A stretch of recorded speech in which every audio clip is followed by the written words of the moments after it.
class, I wanted to provide some clarification for you regarding the research paper. I did receive a couple of emails with some conflicts in the syllabus and the instructional paper, so let me clarify. The paper is listed in the syllabus says that it is to be a minimum of 4 to 6 pages.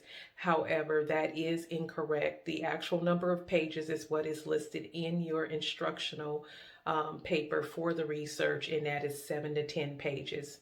However, due to this conflict not being of the fault of the students, I have decided to allow the 4 to 6 page paper to be submitted. However, for those of you that have already taken the time to do the 7 to 10 pages as listed in the instructions, your work will not go for naught. What I will be doing is providing the potential for additional 3 extra credit points in a paper that is between 7 to 10 pages.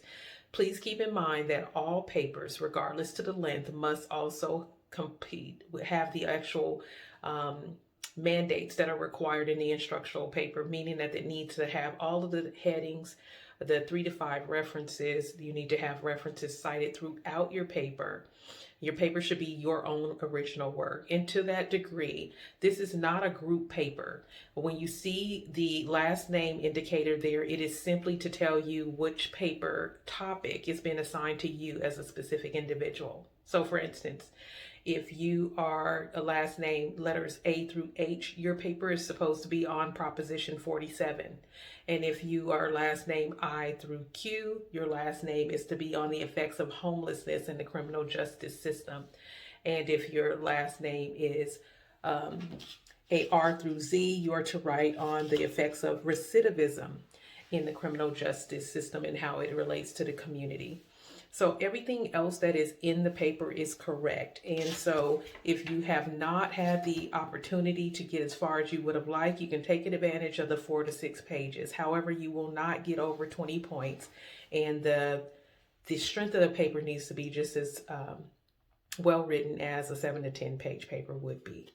So the topics or headings that you must have written actually in your paper are the introduction, the issue identification, the background, analysis, and conclusion. Remember, this paper is needed to be in the APA format. You can Google or go to the Purdue OWL and put in APA format to get more information or even to see a video if you need some assistance with that.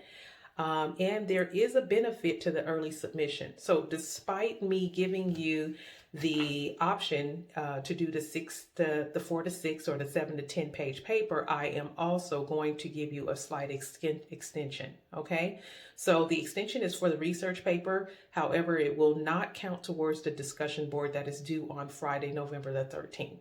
So the research paper due date will be extended now to November the 16th, same time, 11:59 Blackboard time. Remember, Blackboard time prevails. So if you have a problem with your computer or something like that, make sure you turn the paper in as early as possible.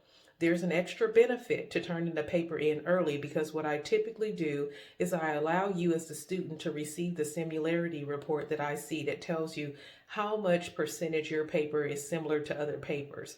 This is a huge benefit to you because the higher that number is, the less likely you are to do well on the paper, all things being considered. So take advantage of turning the paper in early so that you also get the report and you have the opportunity to resubmit your paper anytime before the due date. You can do a resubmission that will definitely override the original paper that you put in and I won't even notice. Okay, so take advantage of all of these things. Remember, the due date now for the research paper only has been extended to November the 16th. However, you are advised to try to submit it early so you can take advantage of the similarity report. Also, a 4 to 6 page paper is okay, but you must comply with all the other regulations. And a 7 to 10 page paper will get you a potentially additional 3 points toward extra credit.